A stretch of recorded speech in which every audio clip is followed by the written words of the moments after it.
পিঠে লাভার্সরা সব কোথায় গেল? সো আগে বলো, কার কার কোন কোন পিঠে খেতে বেশি ভালো লাগে অবশ্যই কমেন্ট করে জানাও। বাই দ্য ওয়ে, আমি কিন্তু একদমই পিঠে লাভার্স না, কিন্তু বাড়িতে ঠাম্মি যখন করে তখনও দুটো একটা খাই। আচ্ছা, এবার বলো তো, ভাদ্র মাসে কাদের কাদের বাড়িতে পিঠে করার নিয়ম আছে? জানো তো, যেহেতু ভাদ্র মাসে আমার বাবার জন্ম মাস, তাই কিন্তু ঠাম্মি বাবার জন্মদিনের কিছুদিন পরেই পিঠে করে।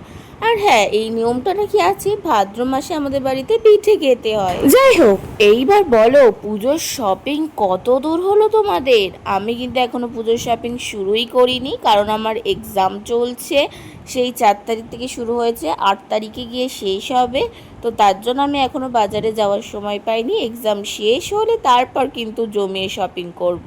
উফ, পুজো আসছে আসছে ব্যাপারটাই ভালো লাগে। পুজো এসে গেলে কিভাবে যে 5টা দিন কেটে যায় সত্যি বুঝতে পারি না। জানো তো, ছোটবেলার দিনগুলো না ভীষণ মিস করি। যখন ছোট ছিলাম, স্কুলে পড়তাম, তখন মা বলতো স্কুল থেকে আসার পরে কিন্তু নতুন জামা কাপড় কিনতে যাব পুজোর জন্য। তো এইসব ব্যাপারগুলোই আলাদা, মানে ছোটবেলার দিনটাই মনে হয় বেশি ভালো হয় সব সময়। যাই হোক, আর এখন যত বড় হচ্ছি, নিজের কেনাকাটার দিক থেকে মনে হয় বাড়ির লোকরে কিছু কিনে দেওয়ার আনন্দটাই বেশি। তোমরাও কি একমত? তাহলে কমেন্টে জানাও। টাটা।